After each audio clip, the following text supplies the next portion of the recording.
today's hearing. And you may be aware that these two motions have not been accepted by the Chamber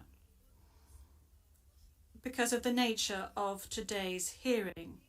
No further discussion on the matter is necessary during this hearing because, as I said at an earlier stage, the aim of this hearing today is to introduce the parties and to ascertain the charges and to set a date for the confirmation of charges hearing at a later stage. With regard to the first point, I recall that Mr. Duterte has received a copy of the warrant for his arrest and that a redacted version of the prosecutor's application for the issuance of the warrant of arrest is public. I will now ask the court officer to read the charges against him. The charges will be read in English. Please, over to you, Madam Courtroom Officer. Thank you, Madam President. Your honours.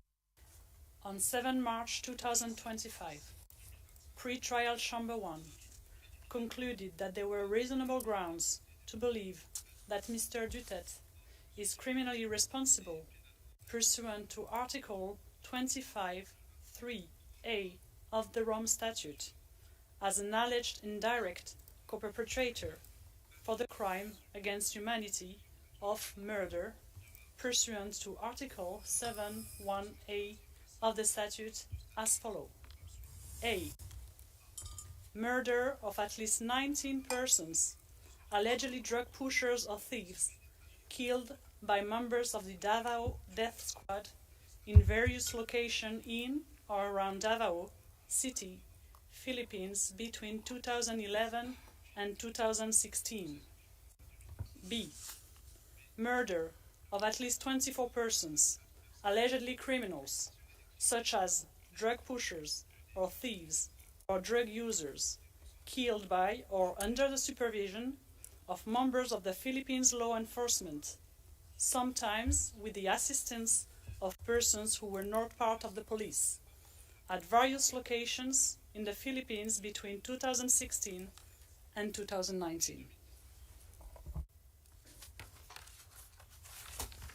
Merci beaucoup, Madame la... Thank you, Madam Courtroom Officer. Mr. Duterte, I'm not going to ask you to stand up because I know your condition, so I'm going to allow you to remain seated. You have just heard the reading of the charges, which are in accordance with the content of the arrest warrant you received. This means that you have been informed of the crimes of which you are accused. And this concludes the examination of the first point mentioned above. I will now turn to the second point, which concerns your rights as a suspect before this court. I will summarize some of these rights, which are of particular importance at this stage of the proceedings. Those rights are as follows. You can benefit from the assistance free of charge of a competent interpreter and benefit from the necessary translations to meet the requirements of fairness. You have the right to have the time and facilities necessary to prepare your defense and to communicate freely and confidentially with the counsel of your choice. You have the right to remain silent, and you cannot be forced to testify against yourself or to confess guilt. You can also make statements in your defense without taking an oath.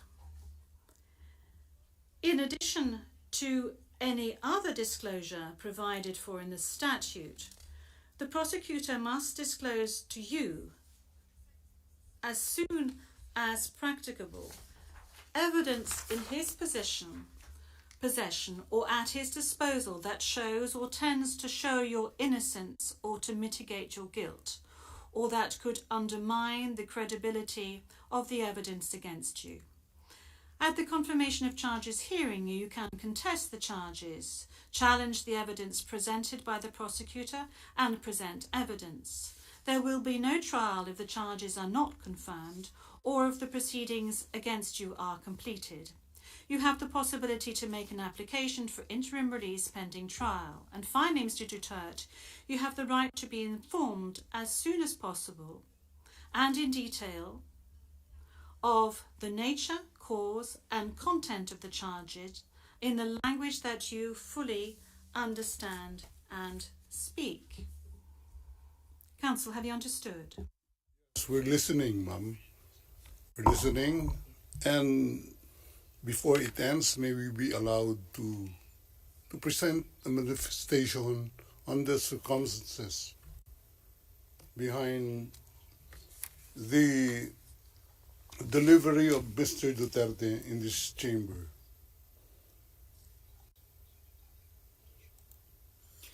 Oui, maître, je dois d'abord demander. Yes, counsel.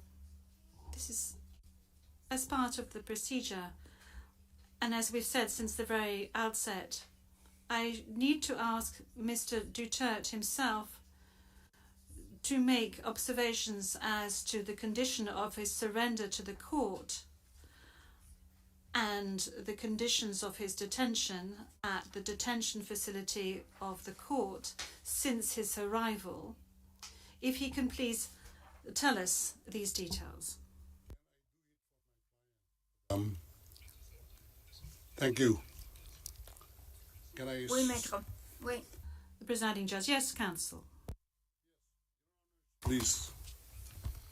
2 days ago, the whole world has witnessed the degrading fashion in which a former president of a sovereign country was bundled into a private aircraft and summarily transported to The Hague.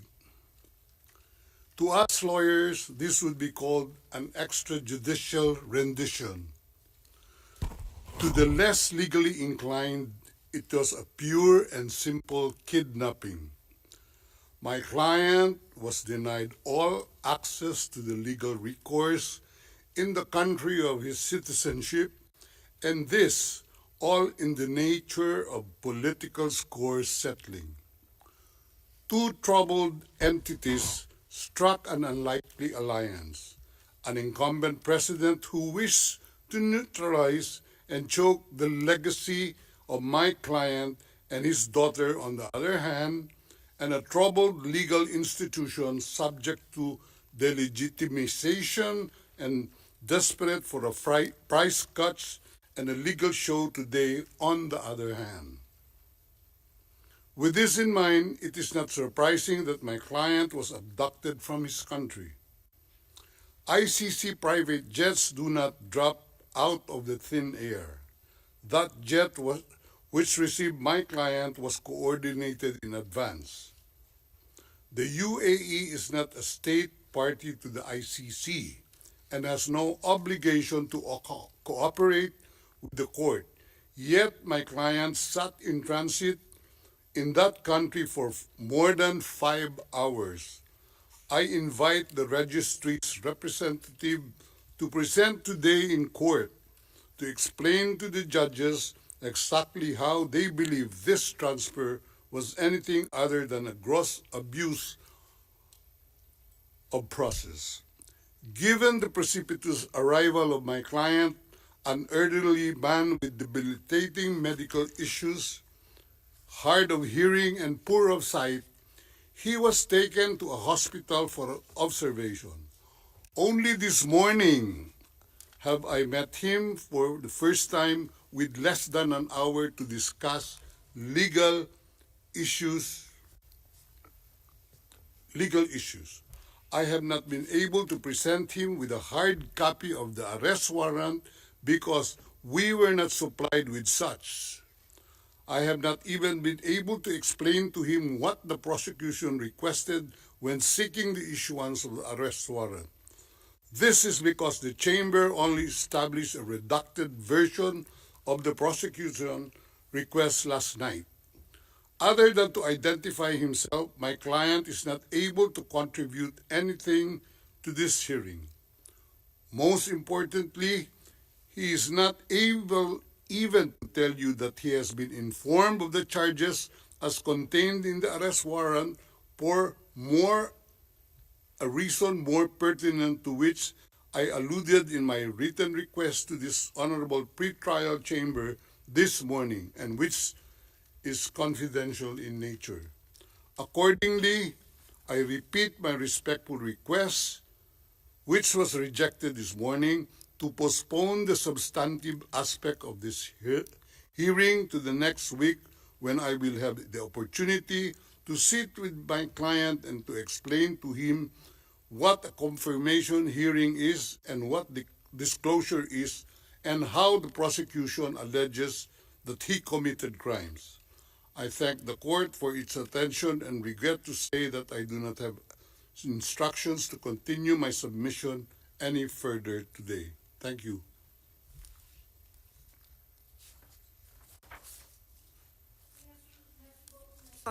D'abord, concernant Thank you, Counsel. Now, with regard to the health issues of Mr. Duterte, I believe that the court has taken specific measures with regard to his health situation, and I note that subsequent to his arrest and when he arrived at the detention centre, the court's doctor was of the opinion that you were fully mentally aware and fit, and that you have undergone further checks and tests at the detention facility.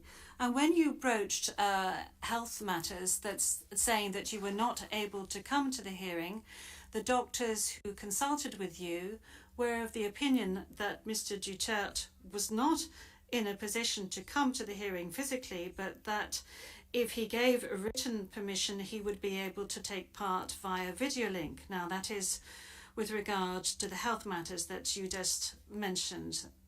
They are very important, especially concerning the matter of age.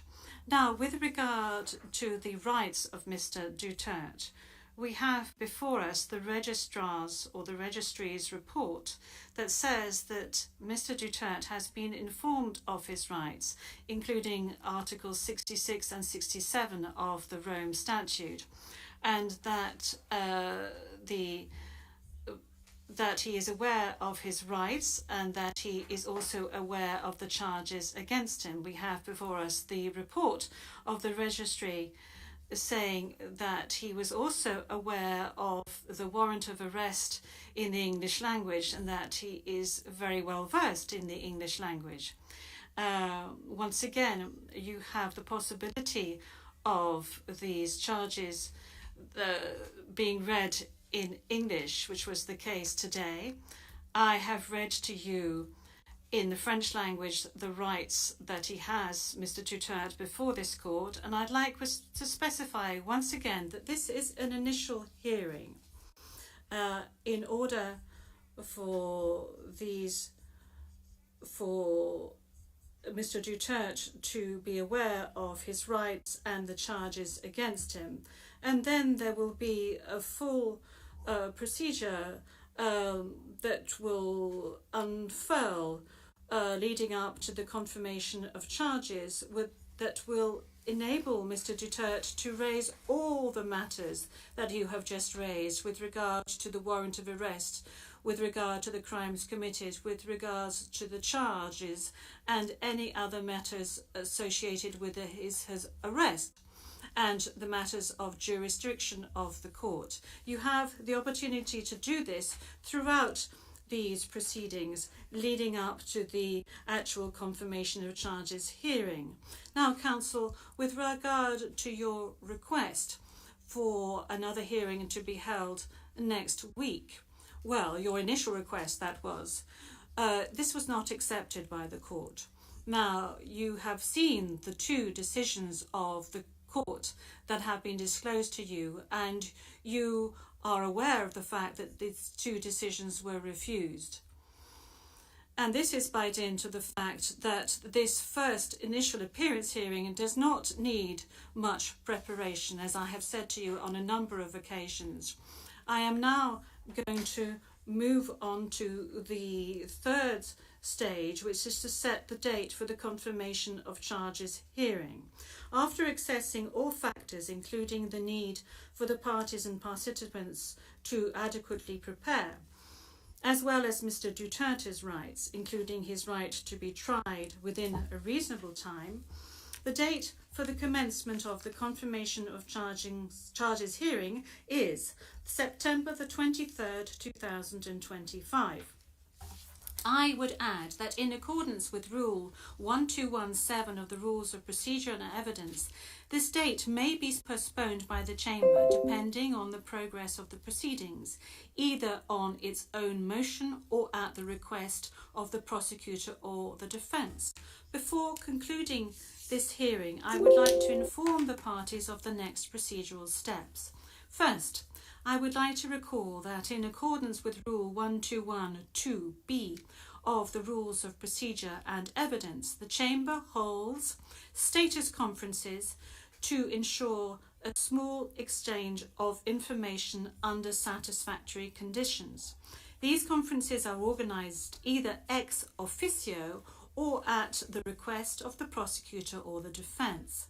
Secondly, a set of decisions will be taken in a timely manner to ensure that the proceedings progress smoothly and expeditiously. More specifically, I am referring in particular to a decision on the arrangements and procedure for the disclosure of evidence, and a decision setting a timetable for the disclosure of evidence in such a way as to ensure orderly and efficient disclosure between the parties. In this regard, the Chamber orders the prosecutor to begin disclosing today the information on the basis of which the warrant of arrest was issued, and to complete this disclosure no later than within the next 7 days. The Chamber will also issue a decision on the participation of the victims who, according to the statute of the court and to the extent permitted by the Chamber, are authorised to present their views and concerns at this stage of the proceedings. We have come to the end of Mr. Duterte's first appearance hearing. I would like to thank all the participants in this hearing, the interpreters and the stenographers. This concludes today's hearing.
Magandang hapon sa inyong lahat. Andito si Attorney Harold Respicio ngayon dito sa Prosecutor's Office ng Manila para magsabit ng kanyang counter affidavit sa isinampang kaso ng COMELEC laban sa akin dahil daw ako'y nagpapakalat ng fake news na pwedeng ma-hack ang automated counting machines ng COMELEC kapag connected yung mga makina sa internet bago mag-transmit ng resulta sa mga servers ng COMELEC. Naninindigan pa rin ako ngayon, Chairman George Garcia, na kailangan nyo pa rin baguhin ang inyong rules para sabihin doon explicitly na huwag i-connect ang automated counting machines natin sa internet bago mag-transmit ng results sa COMELEC servers dahil kapag connected ang automated counting machines sa internet, pwede itong ma-hack. Sinasabi ni Chairman George Garcia na ako'y nagpapakalat ng fake news kasi sabi niya, noong pag-demo naman ay hindi connected sa internet. Yes, totoo po yan, hindi connected sa internet, Chairman George Garcia, kapag demo. Pero hawak ko ngayon ang inyong sariling rules, COMELEC Resolution 11076, na tinanggal nyo na rin sa internet dahil ayaw ninyong pag-aralan ng taong bayan. Kung babasahin mo ang sarili mong rule, Chairman George Garcia, nakalagay dito, walang explicit na directive para sa mga COMELEC officials na i-disconnect ang automated counting machines or i-connect ang automated counting machines bago or on election day at i-connect lamang siya pag-transmit ng data. Kaya nalilito ako kay Chairman George Garcia, instead na ilabas yung COMELEC rule na yan sa internet at ilabas yung video ko sa internet na nagdi-discuss ng vulnerabilities ng automated counting machine, bakit niya yun pinatanggal? Bakit niya ako gustong ipakulong? Bakit niya gusto akong patahimikin? Bakit ngayon yung COMELEC Resolution 11076 ay tinanggal nyo na rin sa internet? Yung taong bayan tuloy, hindi na nila mapapag-aralan kung totoo ba yung sinasabi ko o hindi. Naninindigan ako. Simple lang ang resolution ko. Kung wala kayong ginagawang masama, COMELEC, walang mawawala sa taong bayan, walang mawawala sa COMELEC, walang mawawala sa demokrasya natin. Kung maglagay ka lang ng napakasimpleng direktiba doon sa inyong ACM rules na nagsasabi na huwag i-connect sa internet ang automated counting machines. Ano po yung naman ng counter affidavit na final? Yun bang sinasabi ko kanina yung naman ng counter affidavit? Doon sa sinasabi nilang complaint, COMELEC Resolution 11076, nakalagay daw doon na hindi naman daw talaga connected sa internet yung automated counting machine. Hello, basahin po ninyo ang inyong sariling COMELEC resolution. Walang nakalagay doon about connectivity or non-connectivity. As a matter of fact, nag-uusap doon sa COMELEC resolution na yon, merong final testing and sealing days before ng election day at nakalagay doon, isasaksak mo yung automated counting machine para i-testing mo kung connected siya sa internet. Pero after that, wala nang instruction para i-disconnect yung makina or explicitly nagsasabi na i-connect mo lang pag magta-transmit na siya ng data. Ngayon, tinanong ko yung mga COMELEC officials sa aming bayan ng Reyna Mercedes Isabela, sinabi ko sa kanila, do you take this, therefore, itong rules na ito, to mean na connected siya on the whole day of election? Sabi nila, wala namang dahilan, sir, na i-disconnect namin. Wala namang specific directive na i-disconnect namin at i-reconnect lang siya kapag transmit ng data. Therefore, nakakonect siya the whole day, which is continuity lang nung demo day na connected na siya dati. Kinonfirm ko rin nung last elections 2022, connected ba yung automated counting machine sa internet? Sabi nila, connected daw. Kaya, there is reason to believe na this time, connected pa rin yung automated counting machine sa internet at kailangan nating iwasan yun. Suggestion yan ng Cybersecurity and Infrastructure Agency ng United States. Sabi nila na kapag ang election machines natin ay hindi naman kailangan connected sa internet, wag mong i-connect. Accepted yan sa lahat ng procedures, sa lahat ng mga computer systems sa buong mundo. Sir, pero kasi nung 2022, iba yung machines no, iba rin yung gagamitin this time. So, parang bakit yun yung ginamit yung comparison? Magkaibang machines yun eh. Kahit magkaibang machine, parang kotse lang yan. Kung nakasedan ka, naka-tricycle ako, pareho pa rin dumadaan. Gumagana sa combustion engine at kumakain ng gasolina o kaya diesel. Ganon din ang mga computer machine.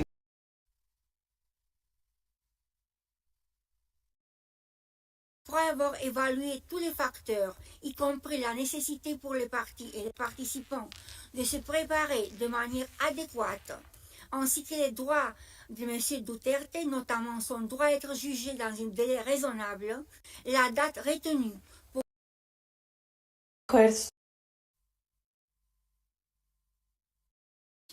I am referring in particular to a decision on the arrangements and procedure for the disclosure of evidence, and a decision setting a timetable for the disclosure of evidence in such a way as to ensure orderly and efficient disclosure between the parties. In this regard, the Chamber orders the prosecutor to begin disclosing today the information on the basis of which the warrant of arrest was issued, and to complete this disclosure no later than within the next 7 days. The Chamber will also issue a decision on the participation of the victims who, according to the statute of the court and to the extent permitted by the Chamber, are authorised to present their views and concerns at this stage of the proceedings. We have come to the end of Mr. Duterte's first appearance hearing. I would like to thank all the participants in this hearing, the interpreters and the stenographers. This concludes today's hearing.